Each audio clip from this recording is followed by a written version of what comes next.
Hi everybody, I'm back for another color along with World Within Worlds.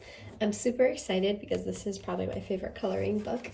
I did a quick count at the back for how many pages I've done, putting like little check marks next to them. It turns out that out of 83 pages, I've only actually completed 17. So it's about high time that I get started working on another set so I can bring this up to 19, 19, and 19. So for this one, I'm gonna go with a palette that I think we see online quite a bit, which is having lots of like magenta, processed red, like purpley pinks mixed in with those blues. But for the sky, what I'm gonna do is come in with some new colors and then have it be just kind of like a yellow, green, blue, black sky. And to have that be kind of like a nice contrast with the pink there, and then just kind of have it be nice dark, almost nighttime, with the glows coming internally from the different whales as they're exploding into life from these flowers. So please follow along and watch as I color. So what I'm going to do is actually draw in a horizon line very lightly in pencil here first. And what this does is it separates the sky from the water for me. And so coming in here, I'm going to do a Neocolor II background with this for the sky section. And I'm starting with yellow in a corner. And ultimately, all I'm doing is creating a blob. And then around the blob, I'm putting another color. And then I come back to that first color and then I kind of blend both of them together at the edges so that when I add the water later, it blends a bit more easily. And I kind of repeat that. So from yellow, I go to yellowish green, I go then to turquoise blue. And then after that, I go to cobalt blue hue and black. And so for the first round, I've written all those colors down on little side captions, but then for the rest of it, since it's the same 4 colors going in that same order, it should be pretty self-explanatory. So again, as you can see from that blob, I'm just extending outwards and I'm coming in to create kind of an interesting shape, and ultimately that's going to be the outside edge of a different blob, and that way the yellow turns into, I guess, like centers of energy, and then the blue goes into the black of the sky. And that's essentially how I'm just organically trying to create these shapes for the sky here. I don't really have a plan necessarily, I'm just kind of going along with outlining the shape around the whales on the water lilies, and just kind of letting it go where it takes me. It's a fun process. It's organic. There's no right and wrong for this section.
now before I start to activate it with water, I'm actually going to be protecting the smaller details using some Winsor & Newton masking fluid. So I'm trying to apply this using a silicone brush, and it's not the easiest, I'm just going to say it like that. I don't know if it's because the brushes that I have don't really have like a super sharp pointed tip. This is as good as I could get it, or honestly, I think it's because the masking fluid that I have is actually pretty old. It ended up clumping really quickly and then drying on that brush really quickly. So it's hard to get a nice even lay down with it. I had to keep dipping it in and then just taking large amounts of this masking fluid and to putting it on. And so it wasn't the most fun process doing it this way, but I did appreciate doing this so that I can make sure that the details of the whales and the lilies and the leaves were able to be preserved somewhat. And so I suggest if you are to do this way that you would get a newer masking fluid. I read online you shouldn't really have it for more than a year, and this is maybe like 4 years old, so it was very, very, very clumpy, but it was still a good technique to use, and it did not tear the paper up too much when I took it off. You just have to take it off carefully when you do so, and even if you tear up the paper a tiny bit, that's fine. Color pencils should still be able to cover that.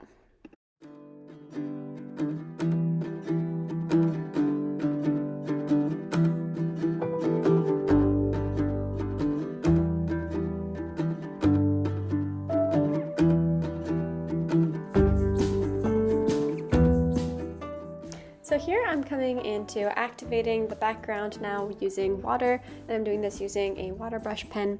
And so you always start with the lightest areas and pull them into the darker areas because dark tends to overpower light pretty easily. And so that is just a quick technique that I'm doing there. And I'm also going in really small circles and just lots of dabs here. And part of the reason I'm doing that too is because the more you do swishes, the more you see the brush strokes, versus if it's small circles and dabs, it leaves more of the paint where you had originally placed the paint. And then you just have to kind of go over that transition areas delicately a couple of times to make it a bit more smooth in between them all. And so for me with Neocolor IIs, especially in Kerby Rosanes paper, it still is a bit opaque for me, or transparent, opposite of opaque. It's still a bit see-through for me. And so I don't really like leaving it as my final layer, so I will be going over this with color pencil later. But the beauty of putting down the Neocolor II first before using color pencil has several reasons to it. One of them is that when you're using this color lay down, you're already adding a ton of good pigment to the paper, which means that you don't really need that many layers of color pencils on top to make it really burnish and shine. In fact, I only really used one layer of color pencils on top of this because that white is completely gone, and so the color that shows through is the color underneath, and it should pretty much, if you've matched your pencils correctly, be the same color on top. So it really actually saves you a lot of color pencils. In fact, when I did the color pencil overlay on this, I didn't really sharpen them at all, and so I was able to get through an entire double page background using a Prismacolor pencil with only one single sharpen on it. And for those of you who use Prismacolor pencils know how quickly they go down to their nubs because they're so soft. It really is a huge benefit in saving you some extra money there. Another reason is that when you do this watercolor background first, you've already created the shapes, and so that can kind of take away some of the stress of figuring out where to put it down with color pencils, which automatically takes more time. And that's a third reason why it's nice to have a Neocolor II base or any kind of water medium base on first time. It really, really goes much, much faster because you're covering way more area, and saving that level of time is really helpful, especially since if you put a color pencils on top, you have the same effect of if you did color pencils the whole way through.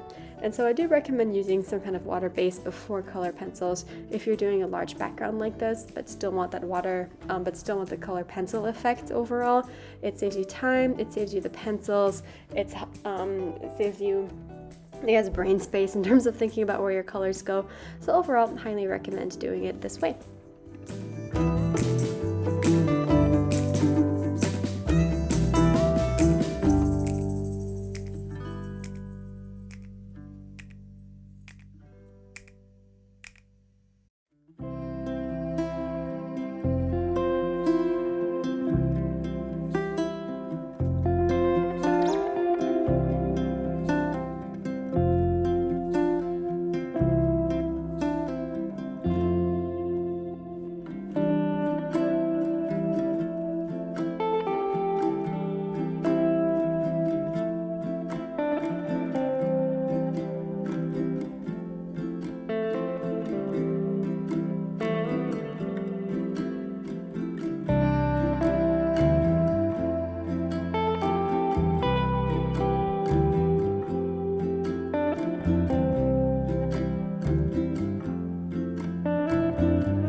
here, coming in with that Prismacolor Overlay I was mentioning earlier, and it's super easy. You just go over with the matching colors. So here it was lemon yellow, then lemon chartreuse, and then chartreuse, and you kind of blend them back and forth until they make a nice even blend. It's much easier to blend on top of these Neocolors than if the paper was white, in part like I mentioned earlier, because the tooth of the paper is killed, and also because the color from underneath shines through really clearly. So it's a really quick and easy process. I didn't even sharpen my pencils the entire time, and I highly recommend it.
So here I'm coming into the water lilies, and I'm using only Prismacolor for them. I'm not going to go into great detail over my technique of how I made these. That's because I actually did a real-time video explaining and showing you how I colored one of these water lilies, one of the pink ones. And so that video is linked in the little title, and also it's in the video description box below. So if you want to see more specific detail of how I colored the water lilies, go check that video out. Otherwise, the rest of the water lily section for this video will be in time-lapse.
Now I'm not coming into the water lily leaves, but I decided not to explain how to do it on the image of this particular leaf because it was the first one and I didn't quite get the technique down yet.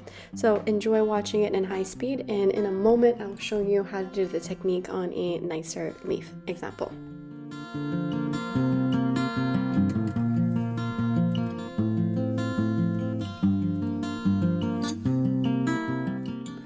I'm going to go into real time to show you how I colored these leaves. You begin with the darker colors because you want to establish the shadows here. So my darkest color is black, and I put in black on the edges and also in that center area, and I'm also putting in some shadows around whatever would be in the foreground. So for example, this whale would be in the foreground, so I put black as a shadow around that. The flower in that middle would be a foreground, so I'd put a black and a shadow there. So the reason I'm also putting in black in the center area is because I want to show how a water lily is not flat, it has dips. So it actually dips in the middle where that flower is, and it kind of goes down a bit, and I'm trying to imagine it dipping at the edges too, so that it's kind of curling at the edges. That means that that middle section would be the most raised and have a tiny bit of a arc to it. Next, I'm coming in with dark green as my first green color, and my process here is to overlap the black and then pull it out slightly. You might notice that my coloring pencils are not super sharp, and they always say you should have super sharp coloring pencils to blend, but Prismacolor pencils are so buttery, I find that that's not necessary all of the time. Maybe if you're doing really small detailed work, yes, but over here, because it's just a general blend that I'm creating, I'm not feeling the need to really sharpen the pencils. So again, like I mentioned, I'm overlapping that black, and I'm kind of going over that exact same shape that I initially created, overlapping it and then pulling it in somewhat.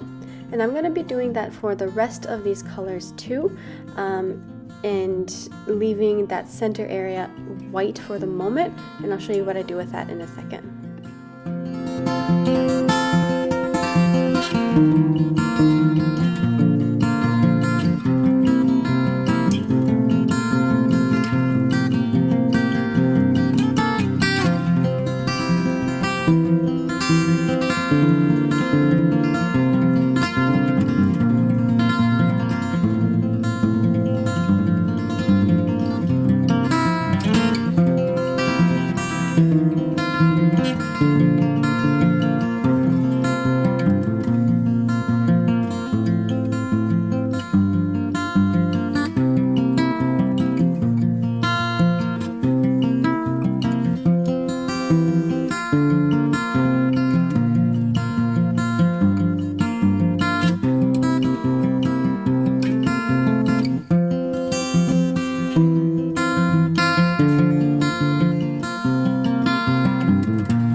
before I go into my second layer, I'm actually coming in to show some of the way that light and color can bounce.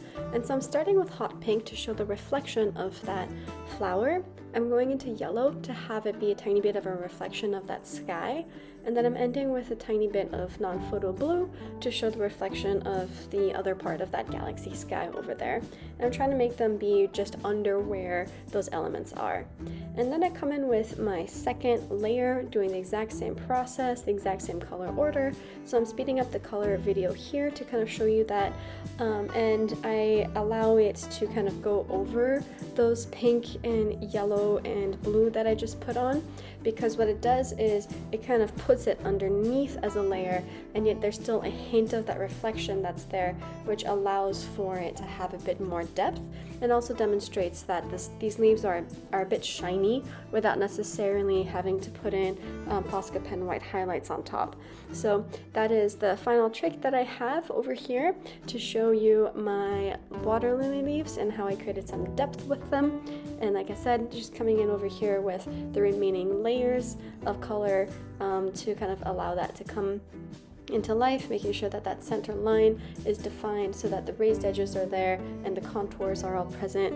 And then finally coming in with a colorless blender to just smooth it out instead of putting in a third layer to smooth it out. And because there's already 2 layers down, I felt like there's enough color that was there. And that's pretty much it for my main techniques with the leaves.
that we're coming into the final bit here, and that is the water.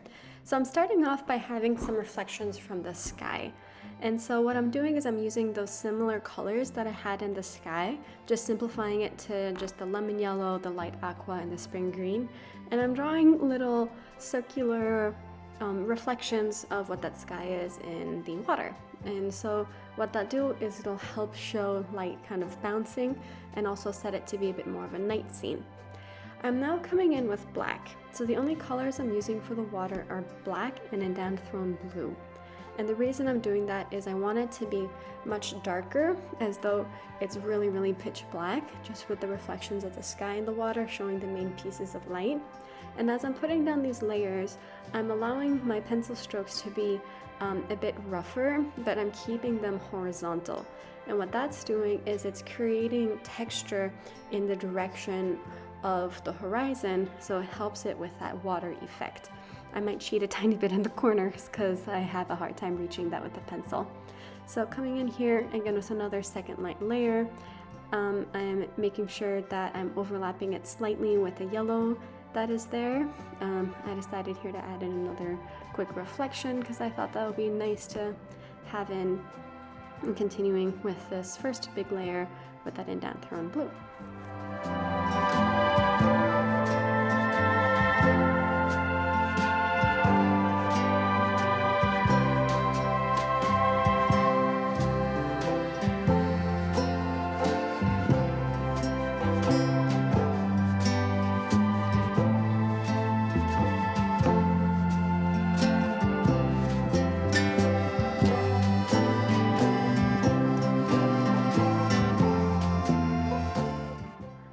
First layer has helped me decide on the texture and kind of the lighting. I'm coming in with that second layer being a bit heavy with the black, especially on the horizon line, and then just coming in and adding in that second layer a bit lightly, again starting with black and then moving into indanthrone blue. I'm also doing a second layer of some of those reflections in the water, still a bit lightly because it needs to look like it's on the water, but it's still helpful to make those a bit stronger too.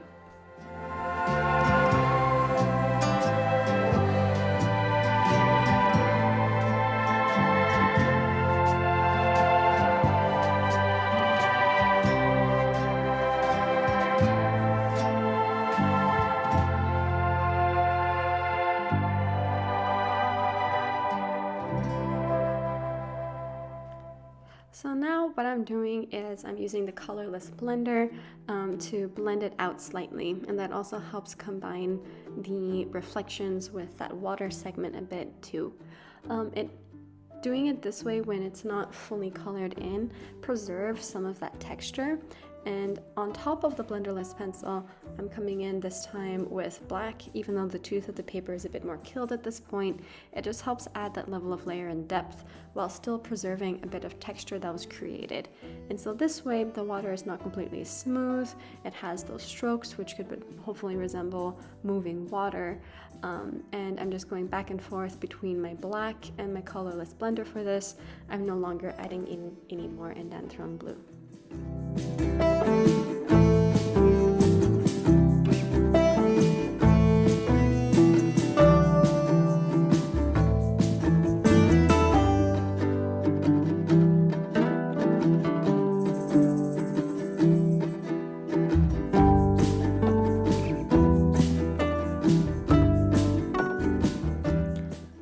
I'm coming in to have some reflections of light. First, I want to have the edges of these reflections blur a bit, so I'm putting my Pitt pastel pen down and smushing it out with my finger to give it a bit of a smudge, and that helps with that. And then I'm adding in these jagged lines to show wave reflections. I'm using this particular pen because it's a bit transparent, it's not completely opaque, and that allows it to blend into the water a bit more, giving it more of a subtle reflection as opposed to a superimposed reflection. However, with the water of the flowers where the whales are bursting out of them, I want that to be more opaque to really look like it's dripping and bursting to give it that movement. And so that's why I'm using a Posca pen instead for this, because I want it to have a bit more of an opaque feel. And that brings me to the end of the tutorial and the end of the pages. I hope it was helpful for you and enjoyable as well to watch. Please remember to like and subscribe. Have a wonderful rest of your day.